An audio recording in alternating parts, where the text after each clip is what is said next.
haram videos, bad posture, mouth breathing.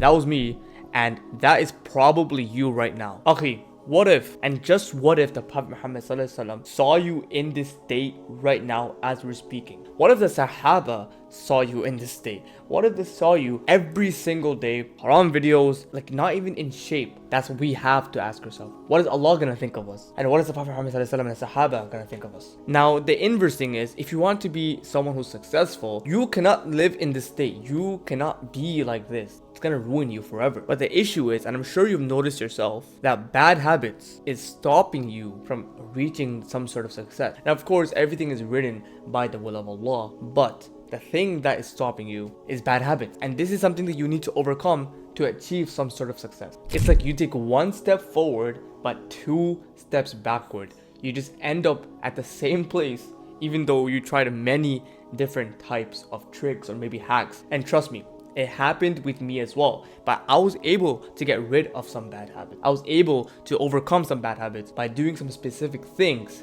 that now allowed me to actually just do some work, not even reach $1 million, not even reach 10 million, not even reach a successful business. It led me to making videos. It led me to doing other things and trying other things and making money in some other ways, which I probably wouldn't have tried if I was indulged in this bad habit lifestyle. The issue is, you know your bad habits. We all know our bad habits to some extent. We know how it's affecting our body. We know how it's affecting our iman, which is the most important thing, because nothing else in this world matters in the grave except your iman, except your aqidah, your akhlaq, your manners, and how you lived in this earth according to Allah's laws, the sharia, according to the sunnah. Somehow, some way, the reason why you do these bad habits is because you're trying to cope with either being somewhat depressed, or most likely it's probably linked to some sort of anxiety that you got from trauma, or not even trauma, but it's linked to some sort of anxiety to the point where now whenever you feel anxious, whenever something feels hard, that's why you go on your phone to scroll. Let me give you a killer analogy that I've learned when I was in the same shoes as you, in terms of like when I was searching up videos on how to fix my bad habits. And the analogy I learned was from the YouTuber Hamza, and I believe he created it, and it's called the rubber band analogy, where imagine you had a rubber band and you were at the bottom of the rubber band, and this other side, you try to stretch the rubber band as much as possible, pretty much to its max amount of limit, and you're stretching it and you're stretching it, but at one point you have to let go of the rubber band. And what happens? It goes back to the same position as it was. And if you have a rubber band at home, you can probably try this yourself with a rubber band, and it'll go back to its initial position after you let go of the stretched area. This is what it feels when you try to change yourself, is that you try from this initial state, but then after a few days, when it becomes hard, you give up and you go back to your original state, your initial position, your current life. That's how you go back. And that's why most people say, oh, I've tried dopamine detox, or I've tried all of this stuff, and I've tried journaling every single day, but I give up and I go back to my bad habits. I go back to scrolling. I go back to watching haram videos. But nothing works for me. It's because you're doing this in a position where you'll always go back to your initial position, like the rubber band. You are the rubber band. So if this is the initial position, this has to change for you to keep going. So you have to change yourself, and specifically, you have to change the way you think about yourself. And I've tried so many different ways to stop my bad habits. I'm telling you right now, as a Muslim brother, the only way that worked is taking that initiative to completely change your life and change the way you think about yourself, and to change the way you look about yourself, and literally adopt a new lifestyle. Like, you have to basically kill this version of yourself in order to get to a different point in life. And I know this sounds like some feminist BS and whatever. It's not. It's just how it works. Let me break it to you. The reason you cannot beat your bad habits, many of it, of course, without the permission of Allah, you cannot do anything. But many of it is because you think that your bad habits are engraved within you. You think it's part of you. And that's why you can't beat it, because you think it's part of your lifestyle. Like, you think this is how you live. But if you looked at the Prophet Muhammad sallallahu alaihi wasallam, or if you looked at the Sahaba, or heck, you looked at today's high value men like Iman Gaji and Andrew Tate, and in no way am I trying to compare Andrew Tate or Iman Gaji to the Prophet Muhammad sallallahu alaihi wasallam and his Sahaba. Again, a lot of people have their own takes on them, whatever. They have money, they have success, they have all this stuff, right? If you look at these guys' life, do you think they have to ever think about doing bad habits?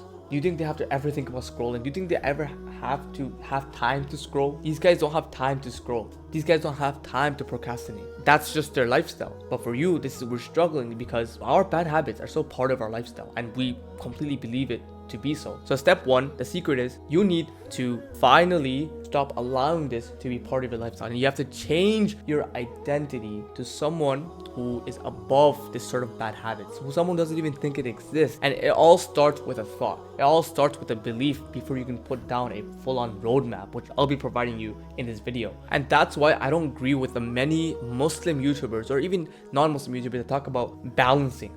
Balance this, balancing deen and dunya. I don't agree with that. You're never gonna get anywhere. You're stuck in the middle. Rather, and what is more important is our priority, which is the deen.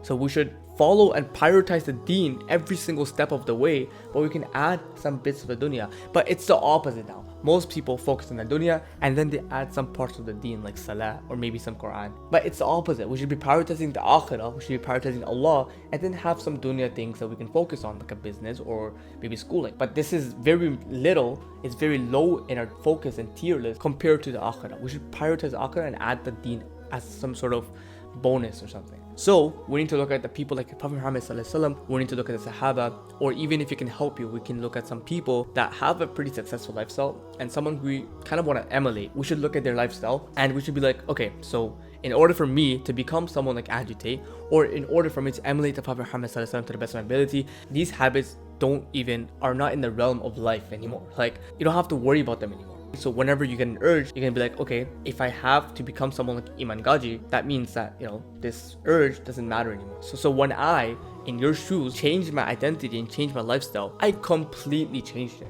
I completely changed the time I woke up. I completely changed the time I slept. I completely changed what I was doing per day in every single day, my daily habits, my task lists, every single thing I changed. I added some new things like reading books, which I've never read books before. And that's what you need to do. That's what it comes down to, okay? Like, you cannot half pass anything. And that's why having role models is so important, because you can adopt their lifestyle, emulate someone's lifestyle. And again, we all have to start with the Prophet Muhammad Sallallahu Alaihi Wasallam, because he's the greatest of mankind. Why would you not want to emulate the greatest of mankind? A clear roadmap that you can do right now in order to change your life is to set a new daily routine and have a daily routine that emulates whoever you look up to. Have a daily routine that completely changed from anything you do right now. Have different wake up time, have a different sleeping time, and maybe you'll be able to change your life really quickly, or maybe it might take some time. But the single most issue that I've struggled with in terms of not being consistent is forgetting. It's forgetting it. I forgot that I'm chasing this goal. I forgot that I'm trying to become like this person. And that's, again, priority. So you have to change everything. Change the YouTubers you watch. Like, literally, it's to everything. Where attention goes, energy flows. Where attention goes, money flows. Where attention goes is what you'll turn out to be. So if your attention is someone who's just watching a bunch of stupid YouTube videos, that's where you're gonna end up. Like, you're gonna become a stupid person as a result. But if your end goal, or if your attention is towards something like bettering yourself every day, reading books, going outside, not even working 6 hours, forget that. You have to change your mental health before you even think about working 6 hours. Then put your attention towards that. Don't even watch much YouTube. I don't care if it's my videos or whoever video, don't even watch much YouTube. And this is something I've been struggling with. Put your attention towards something where you can improve yourself. And I recommend having a daily routine that focuses on mental health. So when you wake up, pray your salah, read your Quran, learn about Islam, go outside, get some sunlight. And I'll post my old daily routine if I find it right now on the screen, and it's something you can emulate. And yeah, so I hope you benefited from this video. I believe in you, because we need to change the ummah. So many people are struggling in this ummah, and we need to start with changing ourselves first and becoming better ourselves. There's no wasting time here. Let's change yourself and become the best version of ourselves. Assalamu alaikum wa rahmatullahi wa barakatuh.